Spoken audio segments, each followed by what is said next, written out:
Melissa Harrison here for our latest edition of the Religion Unplugged podcast. In the studio today, our executive director, Paul Glatter, is joined by guest Steven Waldman.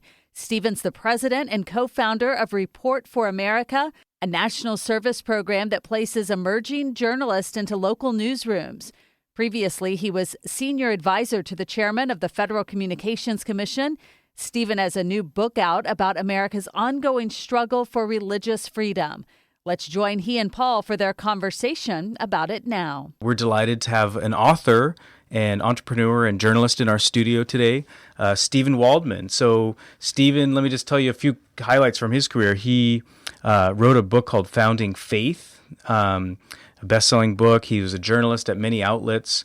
An editor. Before he also founded BeliefNet, which many of our listeners, I hope, have encountered, and another project called Report for America, which is amazing.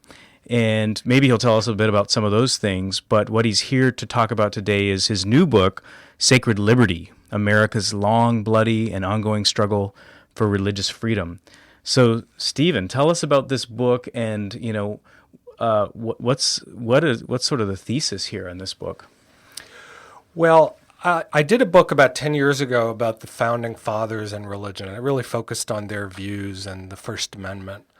But as I researched it more and thought about it over the years, I realized that was actually kind of a big mistake, that it didn't actually all end with the passage of the First Amendment. And in fact, you could argue that we really haven't had religious freedom for most of American history. The First Amendment planted an idea, but it turns out it took another 200 years of real struggle and bloody fights to achieve a really robust model of religious freedom that we have today. So the book is really about that struggle of how we got religious freedom, despite the fact that we had a kind of really brutal wave of persecution of religious groups for hundreds of years here. So the notion that we're sort of taught in school that this nation was founded with religious liberty in mind, that's why the Puritans came here and that it sort of was our birthright from the beginning is wrong. And we really have to understand how we got religious freedom if we're going to have any hope of preserving it. You point to some heroes, and you point to, I believe, James Madison as one. So with this fighting, the bloody struggle around religious freedom, was that pre-Madison, post-Madison? Maybe help explain the context of. Well, there was bloody struggle before Madison came along for about the first 150 years of America's life, or the settling of the land that we call America. Most of the colonies were experimenting with kind of theocratic models, meaning there was an official state religion. In the New England states, it was the kind of Puritan and then congregational churches, and in the southern states, it was the Church of England, the Anglican Church. And there was very often taxpayers would pay for subsidizing the salaries of the ministers of the official state church. And some of it was really brutal. I mean, Quakers were hanged from the Boston Commons by the Puritans for the crime of being a Quaker. Baptists were imprisoned on the eve of the American Revolution for the crime of being a Baptist minister. And that one in particular was very consequential because it was right in Madison's backyard, and he was aware of what was going on. By one count, almost half of the ministers, the Baptist ministers in Virginia, had been imprisoned by the time of the American Revolution. So it was a weird situation of Anglican ministers basically beating up Baptist ministers on the eve of the American Revolution. And it was really meaningful and consequential because of Madison's witness to all this. And it really fueled his approach to why he wanted a different way. So the constitutional period was a turning point. Essentially, the founding fathers said, that the approach that the founding grandfathers had taken was not working very well, and we need to do a new approach. So the Constitution did take a huge step. And the two big things that the Constitution did were it said you can't have a religious test for office. And then ultimately the First Amendment said you can't have an establishment of religion. But what we tend to forget is that all of that just applied to the national government. It allowed for the states to pretty much do whatever they wanted. So the next 150 years was spent really fighting through the same issues. There was progress made by the First Amendment, but it only really solved a small fraction of the problem initially. So legislatively, how did the First Amendment apply eventually, not just to national issues, but to state and national? Well, the next critical step was the 14th Amendment. So that was the amendment that was passed right after the Civil War. And its primary purpose was to ensure that African Americans got rights. But the broader sweep of it was to say, those Bill of Rights, those are supposed to protect us against not only the tyranny of the national government, but also the tyranny of the local government.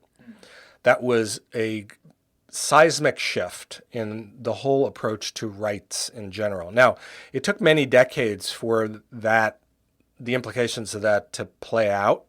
And in the case of the religious freedom clauses of the Bill of Rights, it really wasn't until the 1940s that it really became enshrined. And a lot of the progress ended up happening for reasons, not the Supreme Court, victories that were kind of won on the ground. But as a legal matter, it was really the 14th Amendment that said religious freedom is actually something that should be in every nook and cranny of the country, not just a thing that protects us in a limited way from Congress doing something bad. Okay. So, yeah, I think we have this narrative that as Americans, that people came from Germany, from England to get away from religious persecution and reached here as an oasis. And so what you are reporting and researching here and explaining to us is that it wasn't exactly as cut and dry as that. And you have anecdotes of heroes who were Quakers and Baptists and Jehovah's Witnesses. There's many persecuted, but talk about some of these heroes who helped Madison and others, define what was religious freedom in a new context. Yeah, you had, Mary Dyer was a woman, a Quaker woman in Massachusetts who challenged the law against Quakerism and was hung by the Holy Commonwealth of Massachusetts, as it was called. Said that, and that was a government that professed religious freedom, but it was a sign that, they were defining religious freedom as we should have the right to live our lives the way we want to. Or as a friend of mine says, religious freedom for me, not for thee. Yeah. It wasn't really a universal right.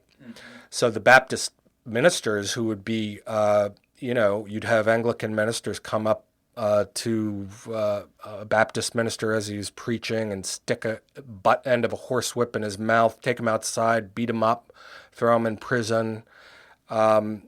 These were heroes and they would go and do it again. They really had their conscience and their faith drove them to persist with this despite being imprisoned and beaten up. And this persisted throughout American history. Catholics were horribly persecuted, and you would have these situations of the one that was the most poignant in a way involved Catholic school children in Massachusetts, where they were being required to read the Protestant translation of the Bible, and they were saying, and their parents were saying, that's against our religious freedom to force us to read the King James Bible. And the teacher took out a cane and whipped the boy's hands for 30 minutes until it bled and said, any of you Catholic boys who don't want to read the King James Bible, leave. And 100 Catholic schoolboys left. And next day, a couple hundred more left. And so that was a protest. The Jehovah's Witnesses really are extraordinary. And this was in the 20th century. Thousands of Jehovah's Witnesses in America were beaten up, imprisoned, harassed, in one case castrated by a mob for exercising their rights of conscience. The one that sort of just for some reason sticks in my head vividly is that one of the things that they said was that the legal requirement to salute the flag in schools violated the Jehovah's Witnesses' teachings. They thought that was idolatry. And so they said, no, we don't want to salute the flag. That makes the flag into God, and we reserve worship for God, not physical objects or country. And yeah, there's one guy in Litchfield, Illinois. He's trying to escape a mob. They catch up with him, and the mob drapes an American flag over the front hood of the car and basically says, "Are you going to salute the flag?" And he says, "No." And they smash his head into the flag-draped car. And he says, "You're going to salute the flag?" And he says, "No." And they smash it again and again and again. And meanwhile, the sheriff is sitting there watching this. So this is not just a lawless mob. This has official sanction. And the Jehovah's Witnesses were particularly important because they end up bringing all sorts of lawsuits that then make it to the Supreme Court and end up expanding everyone's rights. So a lot of times this persecution led to progress. It was a sort of civil disobedience in a lot of cases that prompted changes in the law. Wow. So, not that there's any justification for this persecution, but just to understand why these certain groups were held back, it sounds like, are we right to understand that, some Americans were concerned that Catholics were more loyal to Rome than the new nation, or it sounds like that was a similar issue?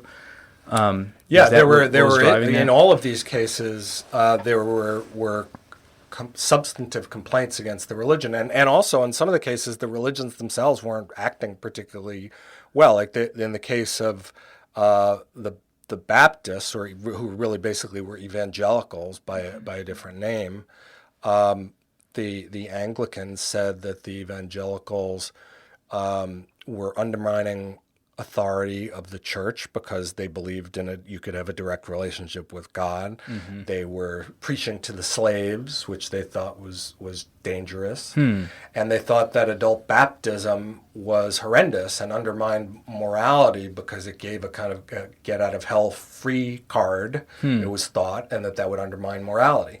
So they had these sort of substantive complaints as well as what now seems just more bigoted. In the case of the Jehovah's Witnesses, part of what made them sort of an interesting case is this was not a humble religion that was preaching tolerance to all. They were vociferous in their hatred of Catholics. So one of the things that you find out over the course of American history is that, religious liberty is supposed to be for religious groups, even if you think they're obnoxious. Yeah. Like you don't have to be a sweet and passive religion to earn the right to have religious freedom. So in a lot of these cases, there was legitimate disagreement. I mean, the Mormons was another case, and probably you could make the case that no group was more persecuted in American history than the Mormons. Just astonishing stuff that I really didn't know in detail, like the fact that the governor of Missouri issued an official order for the extermination of the Mormons in Missouri. I mean, essentially a genocide order from the state. Yeah. And but the thing is, obviously not to justify that, is that the Mormons were not a passive group. They were pushing very hard. They did not believe in separation of church and state themselves, particularly. They were aggressive, and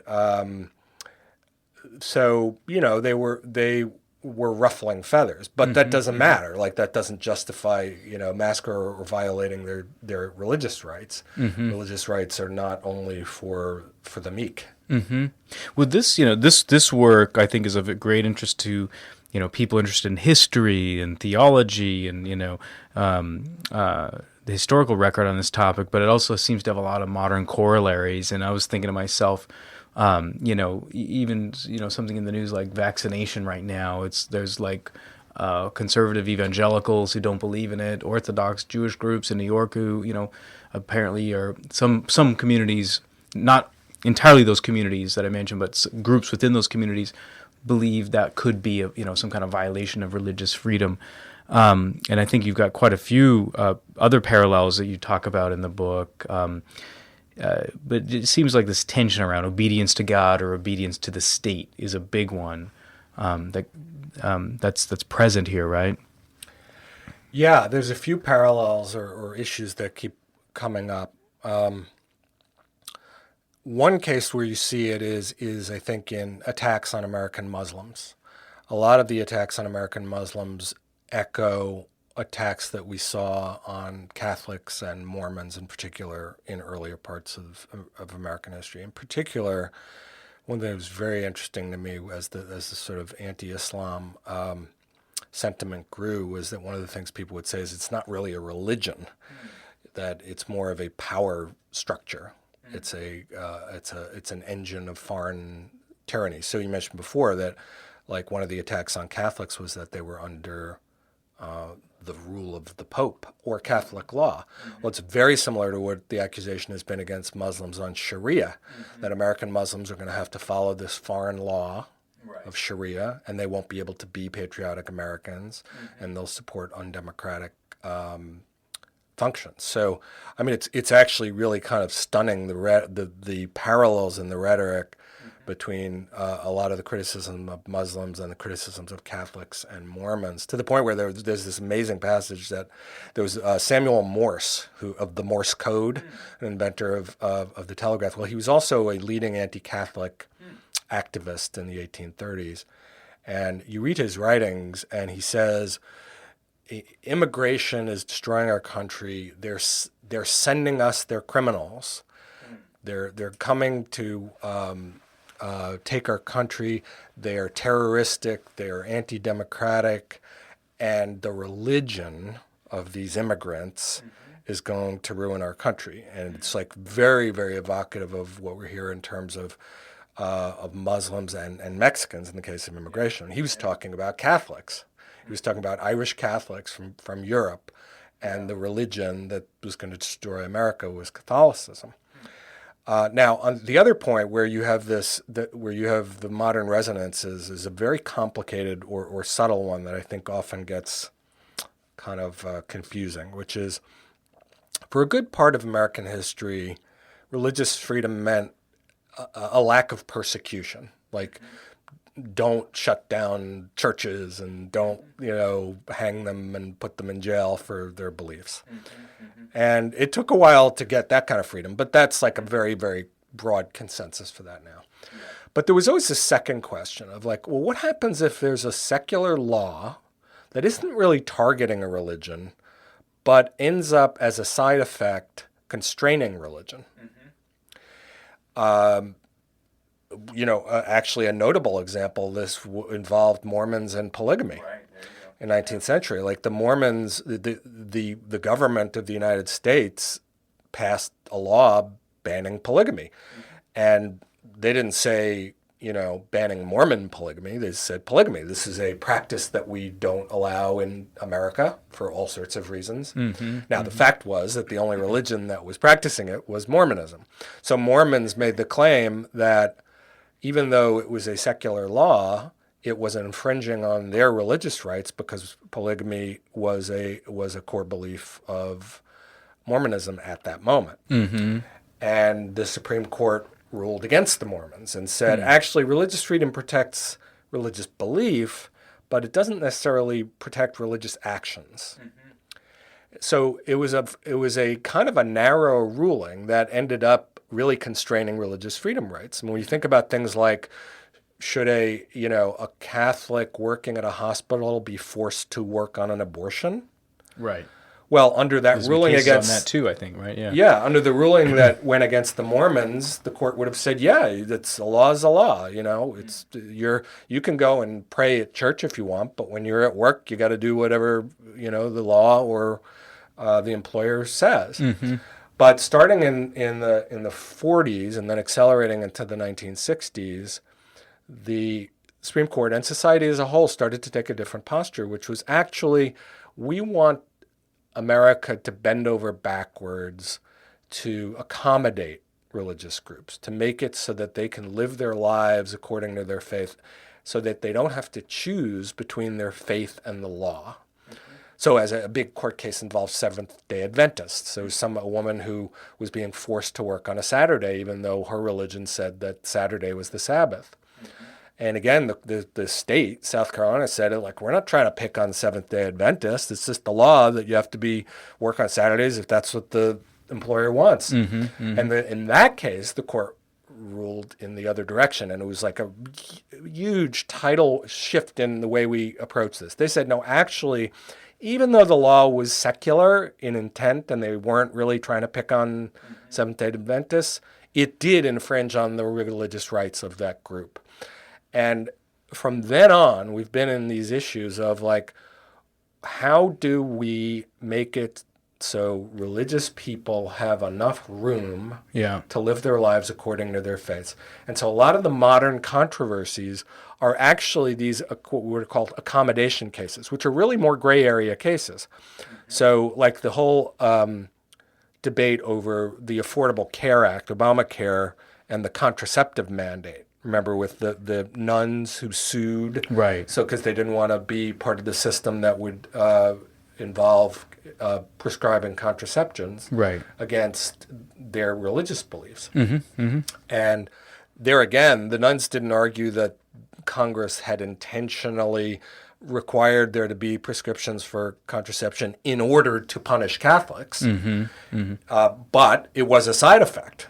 That all of a sudden all these people, had to prescribe contraception. And so the court had to wrestle with this gray area case that kind of pitted these different rights against each other. And a lot of modern cases are those kinds of things, like the bakers of conscience. Right. Should they have to, be part of a same-sex marriage ceremony? That kind of thing. With their cake, right? By making a cake. Yeah. So it never stops being an issue of contention, I guess, in the courts. You point to a few interesting aspects of history, like you said, World War II in the book, right, had some impact on this topic. Hitler and communism, Nazis and communism. So what happened during that epoch? You've referred to it a few times, the 40s to 60s. What changed during that? I really think the more I looked at it, the more I thought World War II really changed everything. And part of what happened was, first, we're fighting fascism. We're fighting against Hitler. And Roosevelt decides that religious freedom is part of what differentiates us from fascists. And that is part of what we're fighting for. So when he does the Four Freedoms, which is a kind of rallying cry for the country to mobilize around to fight Hitler, one of the four is religious freedom. And along with that goes this kind of popular effort to encourage interfaith toleration, where you'd have what we call tolerance trios, a rabbi, a minister, and a priest. It's probably somewhere in there the rabbi, priest, and a minister joke. Right, was walk into a bar or something. Walk into a bar. I couldn't find the exact day that joke was formed, but it became this thing, and by the thousands of these trios would go around to military bases and around the country as a team to promote this, and it became part of the propaganda effort was to promote interfaith toleration between Protestants, Catholics, and Jews. Wow! One of the most dramatic stories was there's this incredible moment where there's a transport ship called the Dorchester going to Greenland, and it's torpedoed during World War II. And it goes down, and then stories start to come out from the survivors of these four clergymen, a rabbi, a priest, and two ministers, who were this heroic group who gave up their life preservers so that other people could live, and according to one witness, the ship is going down with the four of them, and as it's going down, they're each saying their prayers in their own, in their own language. This became a kind of riveting example. They quickly rushed out a postage stamp called Interfaith in Action. Harry Truman says, this stamp gives the most eloquent sermon that we've seen on religious freedom. So then you have the end of the war, and now the war-weary nation has to turn to fighting communism. And at this point, the President Truman and then President Eisenhower shift to using religious freedom as a tool against communists. again, godless communists. The communists are against religious freedom. Right. And they are. And against all religion. Religion. And so it was, again, a very, very important point of contrast that America has religious freedom. And the rhetoric shifts from being America is great because we have religious passion to America is great because we have religious freedom. Mm-hmm. Religious freedom, of course, allows for religious passion, but it also allows for pluralism. Mm-hmm, mm-hmm. And so this massive shift happens.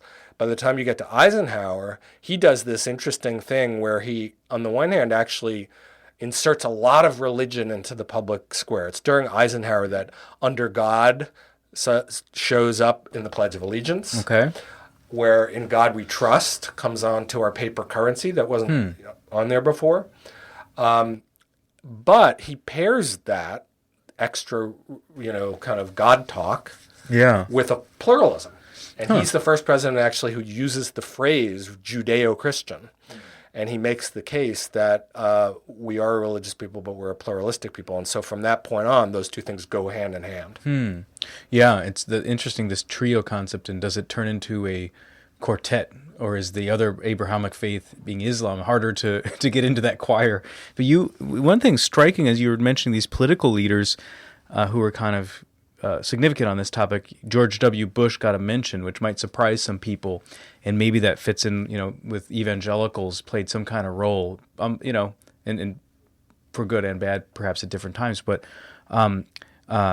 George Bush became president also when 9/11 happened, and we went to war in the Middle East. So, what did he do, pro and con, for religious freedom? Yeah, I actually argue that he was a really important figure for religious freedom, mostly because of how he handled religious matters and Islam after 9/11.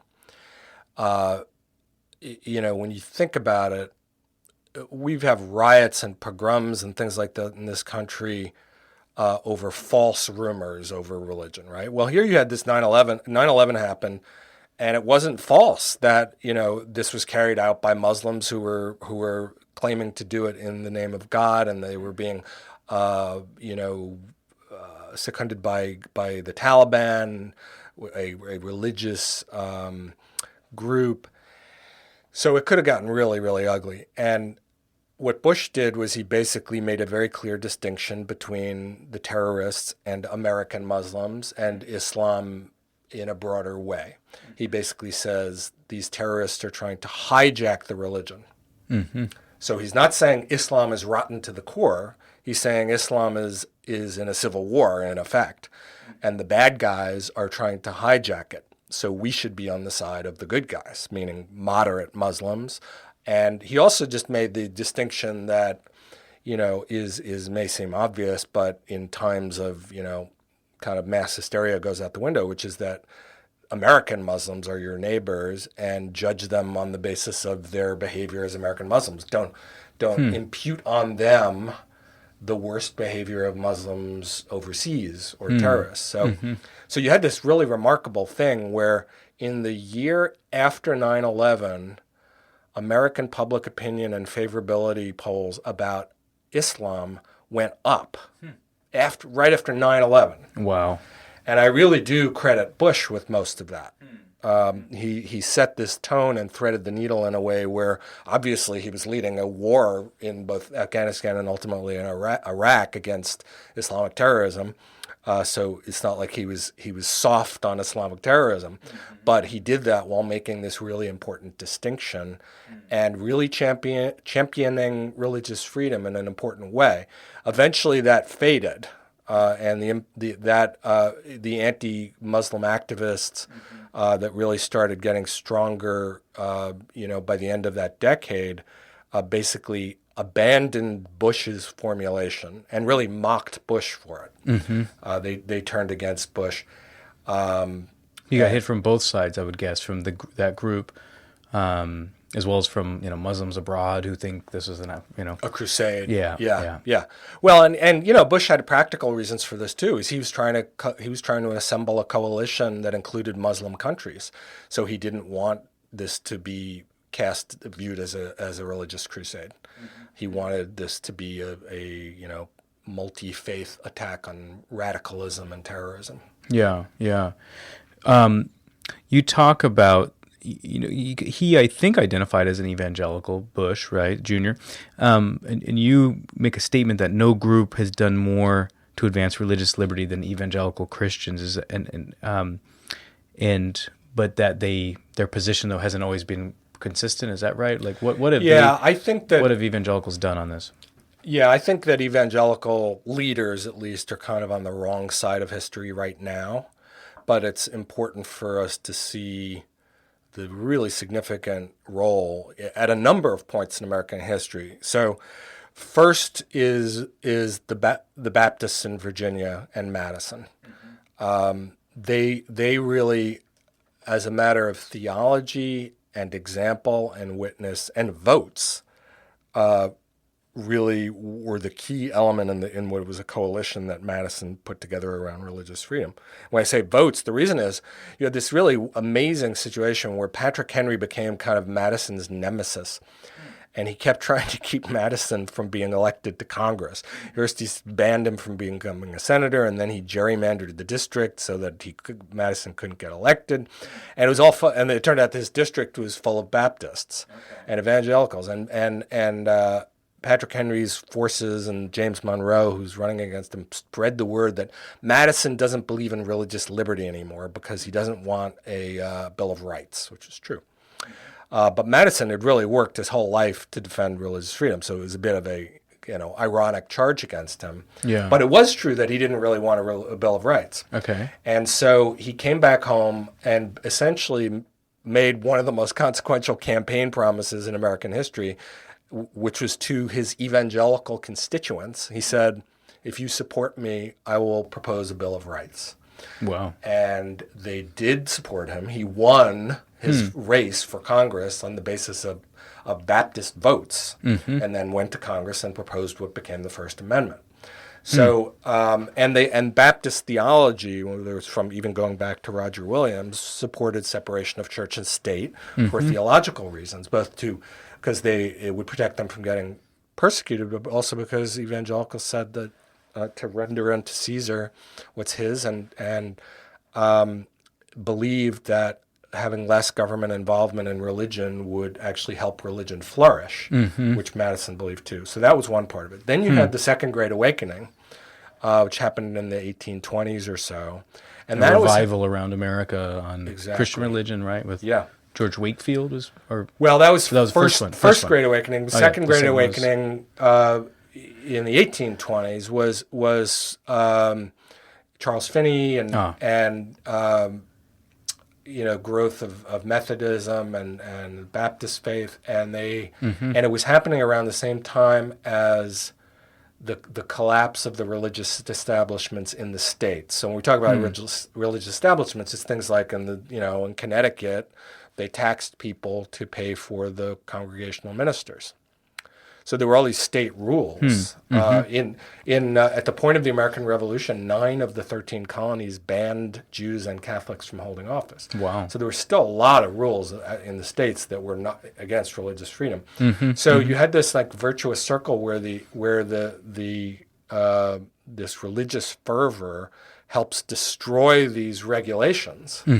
And in turn, the collapse of those religious regulations makes it easier for this religion to flower. Right. So you have this nice like virtuous circle where the freedom leads to more religion, and more religion leads to more freedom. And then the last one I mentioned is around the 14th Amendment. I mentioned to you before that like part of what gave us religious freedom was the 14th Amendment. Well, one thing people don't talk about is the guy who wrote the 14th Amendment, John Bingham, was a devout Christian who talks over and over again about how this is part of the divine plan for America. Yeah.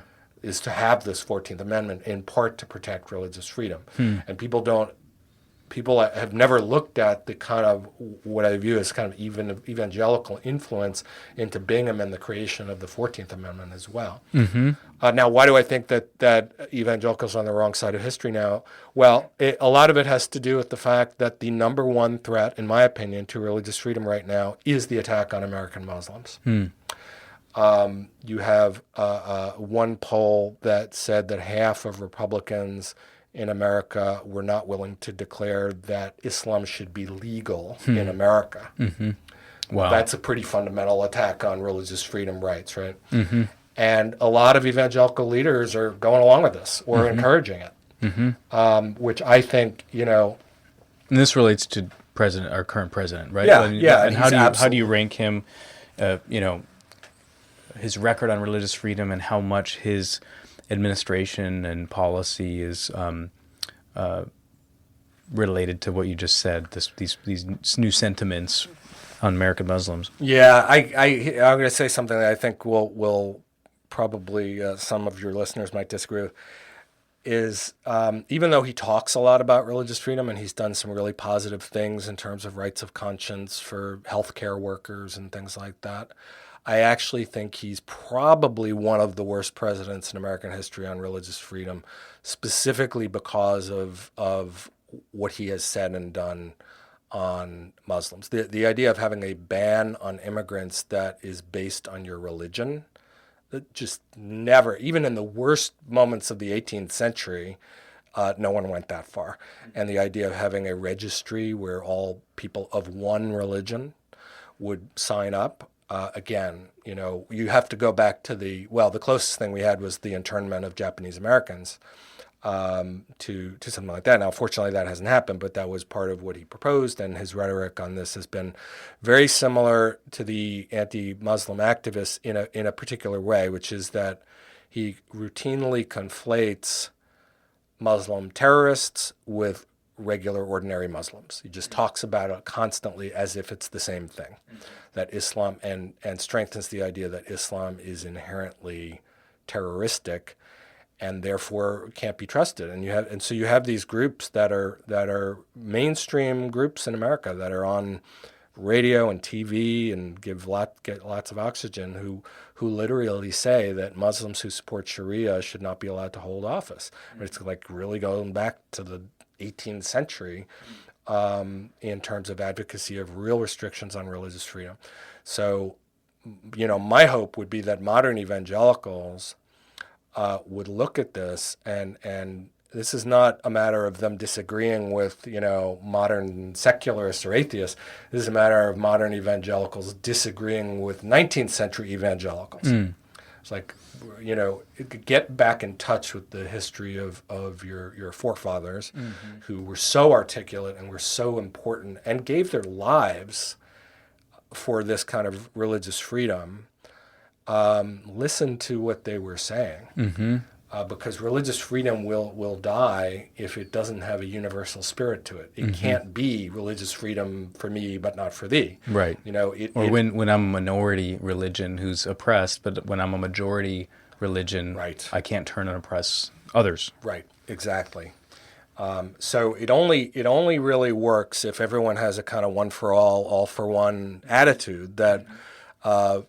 Even though I disagree with that religion, I have to defend their right to practice it, or else the whole pact falls apart. The whole edifice of religious freedom will fall apart, and we will suffer from that too. How do we compare as a nation on this topic to others? If you did thinking around, comparative religious freedom. Well, I almost titled this book America's Greatest Invention, because I actually think this is one of our greatest achievements, this American model of religious freedom. And it's not just that we have less persecution, like there are other countries you can go to that don't have religious persecution, but we're the only industrialized country that has managed to have a lot of freedom from persecution and have religious vibrancy. I remember this chart that very vividly that the Pew Research Center did that plotted affluence and religiosity among countries. And it was this amazing chart. Like in one part of the chart, you have this cluster of countries that are poor but very religious, like Djibouti and Ethiopia and things like that. And then on the other end of the chart, you have this cluster of other countries that are rich or affluent or advanced, but pretty secular, Germany and Sweden and England.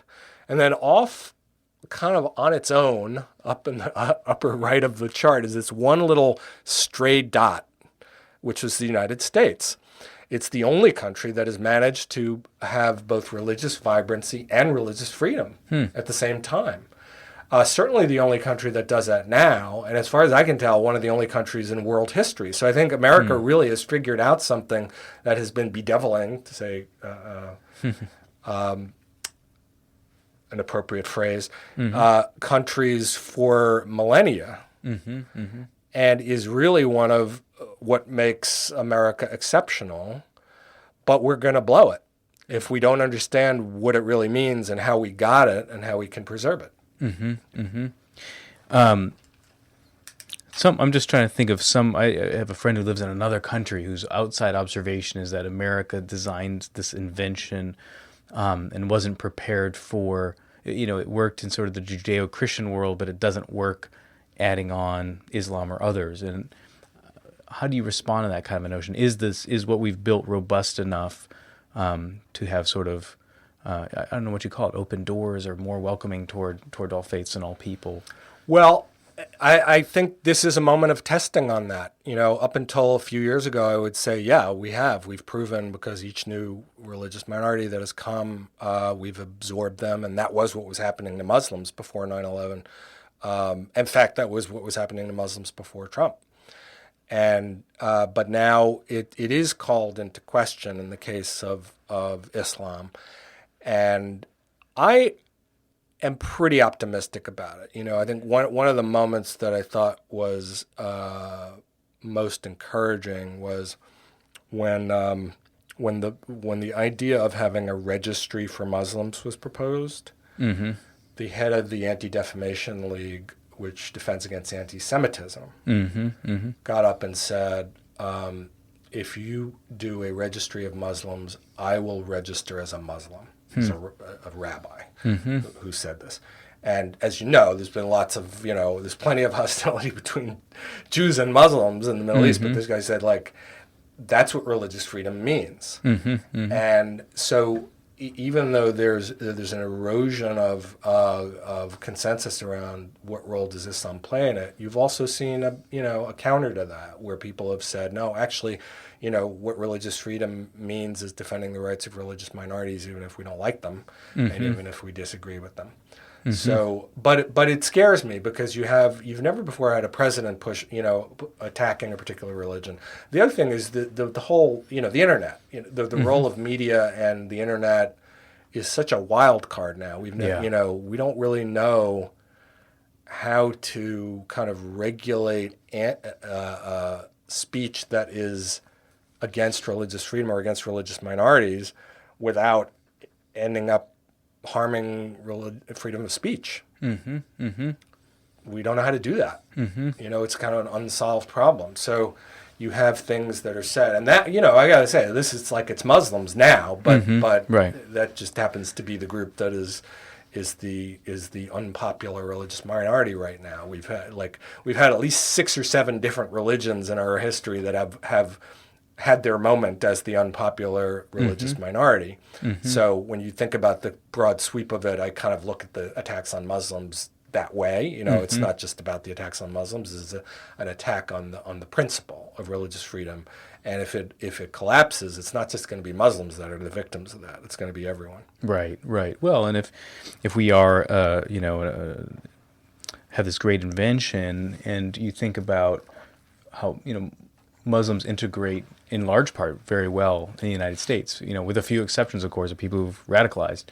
And a bit better than Europe. And I think part of why Muslims have integrated better here is the American model of religious freedom. There's many Muslims in America have more freedom to practice Islam here in America than they did in Muslim majority countries where they came from. Right, where there's persecution between Muslim groups. Exactly. Yeah. So, American Muslims don't want to trade the freedom they have here for some caliphate or, Sharia system in the rest of the world. They have it better than they've ever had it before. This has been much in the way that you hear American Jews talk about how this has been, America has been this blessing for Jews. Yeah. Prior to 9/11, and even to some extent after 9/11, American Muslims said the same thing. They were actually very happy with their status in America, and I think it is part of why there has been less radicalism. But we could mess that up. If we start taking away religious rights from Muslims, you could have the same thing that's happened in Europe, where they've become radicalized in part because Parisian police go around telling women that they have to take off their bikinis because it violates the secularism law of France. That is a good way, I think, to lead to worse religious freedom, and that's a good example of a quote unquote Western enlightened country that is messing up its approach to religious freedom. Yeah, it seems like attacks come from the left or the right, whatever that is in Right. a given country. From if it's the new religion in power, threats to religious freedom come from many directions. And Possibly, about 75% of the world's population now is in a country that does not have full religious freedom. Wow. So, what are your thoughts, takeaways, recommendations around, the way forward to sustain religious freedom in America, to try to encourage it in other places? If you say 75% of people still live without it. Well, it's not so much legal things that have to be changed as much as attitudes and culture. So, for one, there has to be a real all for one for all attitude among different religious groups that the threat to one religious group's religious rights is a threat to all of theirs. At this moment, that's about rallying to the defense of American Muslims. In other moments, it's been different groups, but that's the test right now. Is how do we react to the attacks on American Muslims? I happen to think that a really important element of this would be for America's evangelicals to reclaim their moral leadership on this. They really were, as I said, the most important group in American history for advancing religious freedom. If they were to re-embrace the philosophy of the 19th century evangelicals and really lead the charge on religious freedom, I don't mean just the rhetoric of religious freedom now, which most of the rhetoric around religious freedom from Christians has to do with protecting themselves from incursions on their rights. And some of that's very legitimate. Like there are some incursions on their rights. So it's not like that use of religious freedom is totally wrong. But honestly, it's mostly minor stuff compared to the attacks on Muslims. And so American Christians are ironically, I shouldn't paint it with such a broad brush, some evangelical leaders are at the exact moment where they're appealing to the rest of the country to respect their religious freedom rights are part of the attack on American Muslims, which is the number one attack on religious freedom. Wow. So, to be both consistent and worthy of the respect that they're asking for from other people, they need to take the lead in defending Muslims.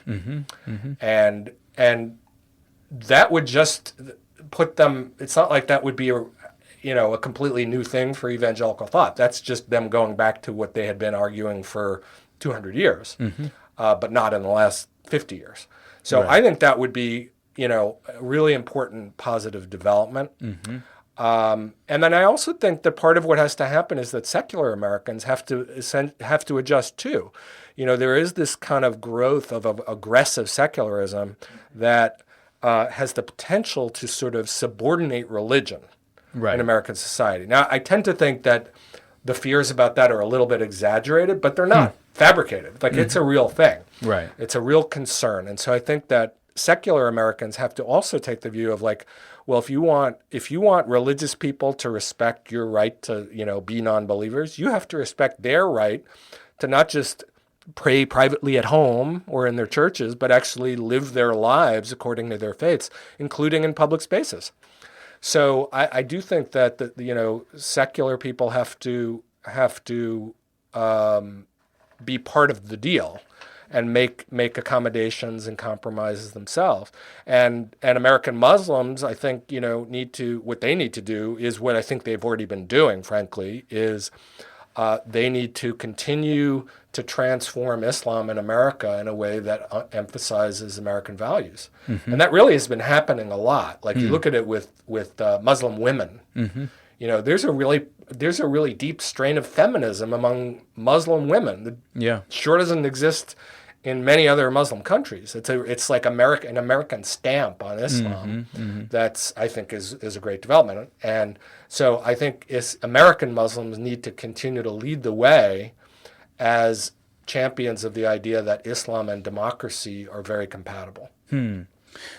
There's a line here in the book that I really like where you say, depriving someone of their money or property can certainly wound, but blocking their path to God deprives them of something even more important, their own quest to find meaning in life.